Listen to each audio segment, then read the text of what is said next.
जय श्री कृष्णा दोस्तों सावन के महीने में भगवान शिव की पूजा क्यों की जाती है, जानेंगे आज इस प्रसंग के माध्यम से।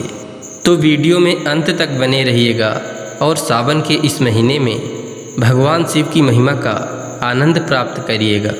तो दोस्तों, आपका ज़्यादा समय न लेते हुए प्रसंग को प्रारंभ करते हैं। दोस्तों, पौराणिक कथाओं के अनुसार शिव पुराण में यह वर्णित है कि जब सभी देवताओं और राक्षसों के द्वारा समुद्र मंथन किया जा रहा था, तब अनेक बहुमूल्य वस्तुओं के साथ साथ कालकूट नामक एक महाविषैला हलाहल भी निकला था, जिसे भगवान शिव ने अपने कंठ में धारण किए थे। परंतु विषपान करने से भगवान शिव का तापमान अत्यधिक बढ़ जाता है, जिससे भगवान इंद्र ने शिव जी पर भारी बारिश की, जिससे भगवान शिव का तापमान कम हो गया। जब भगवान इंद्रदेव शिव के ऊपर जल वर्षा कर रहे थे, तो वह महीना सावन का ही था। शिव जी इंद्र के द्वारा जल वर्षा करने से अत्यंत प्रसन्न हो जाते हैं और इंद्र को यह वरदान देते हैं कि तुमने सावन के माह में जल वर्षा करके मुझे ठंडक पहुंचाई है, इसीलिए आज से सावन का यह महीना मुझे अति प्रिय हो गया है। अतः जो कोई भक्त सावन के महीने में मुझे जल अर्पित करेगा, उस पर मेरी विशेष कृपा होगी। दोस्तों, यही कारण है कि तब से लेकर आज तक सावन के महीने में भगवान शिव की विशेष पूजा की जाती है।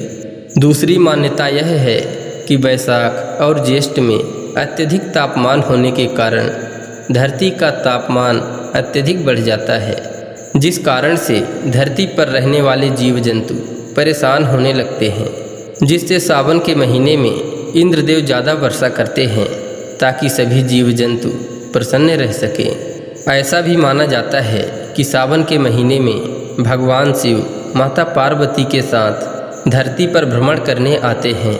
अतः सावन के महीने में भगवान शिव की पूजा करने से विशेष कृपा प्राप्त होती है। इसी तरह एक और कथा शिव पुराण में ही मिलता है कि जब माता सती के पिता प्रजापति दक्ष ने एक विराट यज्ञ का आयोजन किया था, तब दक्ष ने माता सती एवं भगवान शिव को आमंत्रित नहीं किया था, परंतु फिर भी माता सती अपने पिता के यज्ञ में सम्मिलित होने के लिए भगवान शिव से जिद करती हैं। शिव जी के बार बार समझाने पर भी माता सती बिना बुलाए ही अपने पिता दक्ष के यहाँ चली जाती हैं। परंतु सती को देखते ही दक्ष ने शिव जी की घोर निंदा की और अपमान भरे शब्द शिव जी को कहा, जिससे माता सती को अत्यंत दुख हुआ और उन्होंने प्रत्येक जन्म में शिव जी को पति के रूप में पाने की इच्छा रखते हुए यज्ञ कुंड में कूद गई एवं अपने प्राणों का त्याग कर दिया। इसकी खबर सुनते ही शिव जी को प्रजापति दक्ष के ऊपर अत्यंत क्रोध आता है और क्रोध के कारण अपने त्रिशूल के द्वारा प्रजापति दक्ष का सिर धड़ से अलग कर देते हैं। फिर कुछ समय बीत जाने के बाद माता सती का जन्म पर्वतराज हिमालय के पुत्री के रूप में माता पार्वती का जन्म होता है। पार्वती बचपन से ही बहुत बड़ी शिव भक्त थी और बड़ी होकर उन्होंने भगवान शिव को पति के रूप में प्राप्त करने के लिए घोर तपस्या की।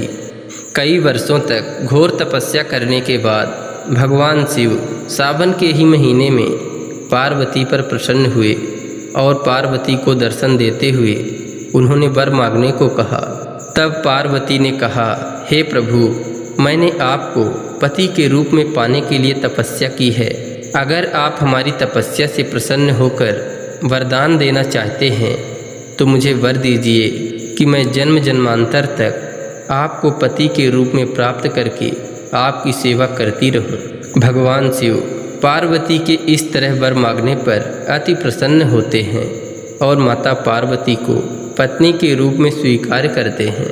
इसके बाद भगवान शिव ने पार्वती से कहा, जिस तरह तुमने तपस्या करके मुझे प्रसन्न किया, उसी प्रकार यदि कोई अविवाहित कन्या सावन के महीने में जल द्वारा अभिषेक करके चंदन और कुमकुम का लेप करेगी तो उसको मनवांछित वर की प्राप्ति होगी। तभी से अविवाहित लड़कियां सावन के महीने में भगवान शिव को दूध व जल अर्पित करके कुमकुम चंदन का लेप लगाती हैं, जिससे भगवान शिव प्रसन्न होकर उनको मनचाहा वर देकर मनवांछित फलों को पूर्ण करते हैं। इसी तरह वैवाहिक दाम्पत्य अपने जीवन को सुखमय बनाने के लिए एवं विद्यार्थी लोग अच्छी शिक्षा प्राप्ति के लिए सावन के महीने में व्रत रखकर भगवान शिव की पूजा आराधना करते हैं, जिससे माता पार्वती एवं भगवान शिव अति प्रसन्न होते हैं और उन्हें मनचाहा वर का आशीर्वाद देते हैं।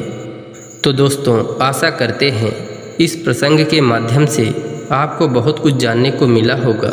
इसी तरह ज्ञानवर्धक एवं पौराणिक कथा कहानियों को सुनने के लिए कृपया चैनल को सब्सक्राइब कर लीजिए एवं वीडियो में एक लाइक करके कमेंट में लिख दीजिए, जय शिव शंभु, हर हर महादेव।